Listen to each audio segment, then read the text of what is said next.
تو آپ کے گریبان پر ہاتھ ڈالنے سے پہلے ان کو میرے گریبان پر ہاتھ ڈالنا پڑے گا. آپ پر گولی چلانے سے پہلے اس کو جو ہے میری سینے پر گولی چلانی پڑے گی. لیکن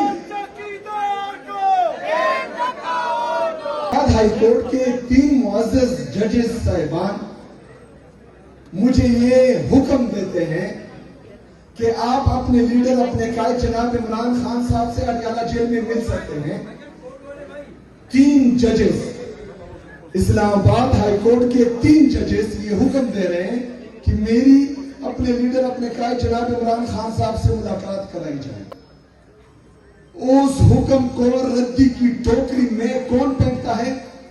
ایک جیل کا سپرڈنٹ. اور میں چاہتا ہوں کہ اس دفعہ یہ کریڈٹ آپ کو ملے. آپ لوگ کھڑے ہوں. جو آئین کی پامالی ہو رہی ہے، جو آئین کے ساتھ مذاق ہو رہا ہے، میں آپ کو اس بات کی گارنٹی دیتا ہوں کہ میں آپ لوگوں کے ساتھ کھڑا ہوں گا انشاءاللہ تعالی. حکومت تعاون نہیں کر رہی جو جعلی طریقے سے آئی ہوئی ہے. عدلیہ ہمارے ساتھ تعاون نہیں کر رہی. چیف جسٹس اسلام آباد ہائی کورٹ تعاون نہیں کر رہا. 1.5 گھنٹہ ایک صوبے کا چیف ایگزیکٹو اس کے چیمبر میں باہر بیٹھا رہا، لیکن اس نے جو ہے مجھ سے ملاقات نہیں کی. ہم کیوں ڈرے؟ کس سے ڈرے؟ کیوں؟ کیا وجہ ہے کہ ہم ان کے خلاف نکلتے نہیں ہیں، لڑتے نہیں ہیں؟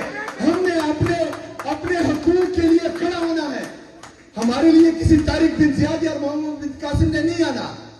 السلام علیکم ناظرین کرام، آپ کو مکمل ویڈیو دکھاتے ہیں. سہیل آفریدی ایک مرتبہ پھر سے آپے سے باہر ہو گئے. سہیل آفریدی نے ایسا خطاب کیا کہ طاقتوروں اور اس حکومت کو اڑا کر رکھ دیا. سہیل آفریدی نے کہا کہ ایک ادارے کا سربراہ میرے خلاف بات چیت کرتا ہے جبکہ دوسرے صوبوں کے وزیر اعلیٰ کی تعریف کرتا ہے. سہیل آفریدی کی اتنی سخت تقریر کہ پورا پاکستان ہلا کر رکھ دیا. آپ یہ ویڈیو دیکھیے، پھر اس پر ڈیٹیل میں بات کرتے ہیں. ہم نے خود اپنی جنگ لڑنی ہے. ہم نے خود طارق بن زیاد بننا ہے. ہم نے خود محمد بن قاسم بننا ہے. تب یہ ممکن ہے کہ ہم حقیقی آزادی کی جدوجہد جیت سکے. اس کے بغیر ناممکن ہے. اگر ہم یہ چاہتے ہیں کہ گھر میں بیٹھ کر آزادی ہمیں پلیٹ میں ملے، یہ نہیں ہو سکتا. اور ان کا یہ وتیرہ رہا ہے کہ آپ جتنا دبتے ہیں یہ دباتے ہیں. آپ جتنا دبیں گے یہ آپ کو دبائیں گے. یہ جتنی بھی غیر آئینی اور غیر قانونی کام کریں گے، آپ آواز نہیں اٹھائیں گے، یہ مزید کریں گے. لیکن قوم کو آپ لوگوں سے امیدیں ہیں. قوم آپ کی طرف دیکھ رہی ہے، ہم آپ کی طرف دیکھ رہے ہیں، کیونکہ آپ دیکھ رہے ہیں کہ ہم پہ جعلی کیسز ہو رہے ہیں. باقی جو وزیر اعلیٰ صاحبان ہیں، ایک اس میں جو ہے صاحبہ بھی ہے، ان کو جو ہے سرکاری پروٹوکول ملتا ہے. پاکستان ایئر لائنز اور جو ایئر فورس کے جہاز ہیں ان کو پاکستان میں بھی گھماتے ہیں، پاکستان سے باہر بھی لے کے جاتے ہیں. لیکن دوسری طرف ایک صوبے کے وزیر اعلیٰ کا پاسپورٹ انہوں نے بلاک کیا ہوا ہے. ایک ادارے کا ترجمان آتا ہے، پریس کانفرنس کرتا ہے، وہ تمام وزیر اعلیٰ کے گن گاتا ہے، ان کے لیے جو ہے اچھے الفاظ استعمال کرتا ہے، لیکن خیبر پختونخوا کے وزیر اعلیٰ کے خلاف جو ہے وہ سازش کرتا ہے، اس کی ویڈیوز چلاتا ہے. یہ امتیازی سلوک ہے. یہ ایک صوبے کے وزیر اعلیٰ کے ساتھ، صوبے کے عوام کے ساتھ، 4.5 کروڑ لوگوں کے ساتھ یہ ظلم ہے. یہ ان کے خلاف سازش ہو رہی ہے. ان کو جو ہے اکسایا جا رہا ہے کہ وہ کوئی غلط قدم اٹھائے. لیکن ہم پرامن قوم ہیں. ہمیں ہمیشہ ہمارے لیڈر، ہمارے قائد جناب عمران خان صاحب نے پرامن جدوجہد کا کہا ہے، وہ ہم کرتے رہیں گے. اگر یہ ہمیں اکساتے ہیں اکسائے. ہم نے بندوق نہیں اٹھانی، ہم نے قلم اٹھانا ہے. ہم نے آئین اور قانون کے دائرے میں رہ کر انشاءاللہ تعالی ان کا مقابلہ کرنا ہے اور ہر اس بات پر ان کے خلاف کھڑا ہونا ہے جس سے میرا پاکستان کو، میری قوم کو نقصان ہو. انشاءاللہ تعالی آپ مجھے ان کے سامنے دیکھیں گے انشاءاللہ تعالی. وکلا صاحبان، جس طرح کہ آپ جانتے ہیں اور مجھ سے آپ اچھی طرح جانتے ہیں کہ جو آئین اور قانون کے ساتھ کھلواڑ ہو رہا ہے، اس میں صرف اداروں کا نہیں، پورے پاکستان کا نقصان ہو رہا ہے. کیونکہ ایک طرف تو یہ جو ہے ہمارے نیشنل ایسٹس بیچ رہے ہیں. پی آئی اے کو جو ہے انہوں نے آئل ایکس پر نیلام کر دیا، لیکن یہاں پر آپ کے ساتھ جو ہے انصاف برائے فروخت لگا رہے ہیں. تو یہ انصاف برائے فروخت نہیں ہونا چاہیے.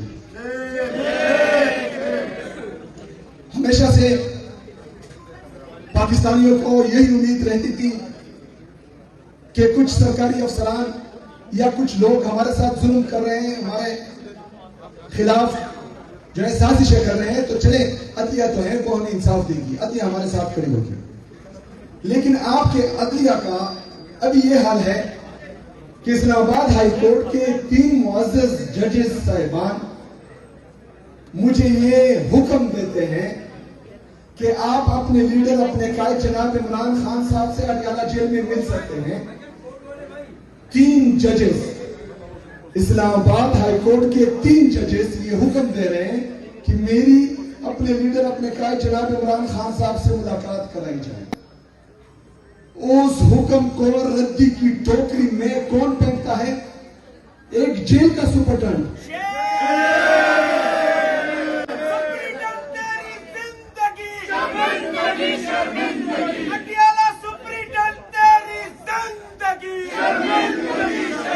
میرے عزیز ساتھیوں, یہ میری بےتوقیری نہیں ہے, یہ میری بے عزتی نہیں ہے, یہ آپ کے پیشے کی بھی بے عزتی ہے اور یہ عدلیہ کی بھی بے عزتی اور بےتوقیری ہے. ابھی اگر فرض کریں ہم پر یہ الزام لگایا جاتا ہے کہ ہم جو ہے انتشاری سیاست کرتے ہیں یا احتجاجی سیاست کرتے ہیں, ویسے یہ بتا دوں کہ احتجاجی سیاست کا میں چیمپئن ہوں الحمدللہ. لیکن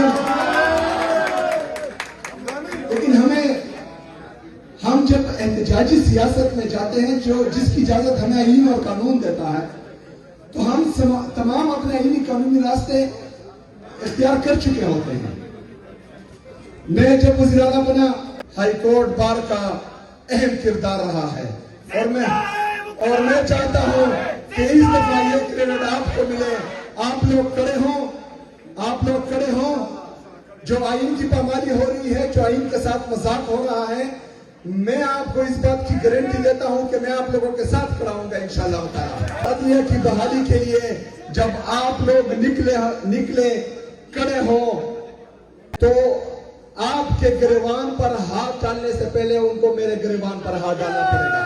ناظرین کرام, آپ نے ویڈیو دیکھی وزیر اعلیٰ سہیل آفریدی کا تاریخی خطاب. سہیل آفریدی نے کہا کہ اسلام آباد ہائی کورٹ کے 3 ججز نے مجھے کہا کہ آپ اپنے لیڈر عمران خان سے ملاقات کریں, اس کے باوجود مجھے ملاقات کی اجازت نہیں دی جا رہی. ایک اڈیالہ جیل کا سپرنٹینڈنٹ 3 معزز ججز کے فیصلوں کو نہیں مان رہا.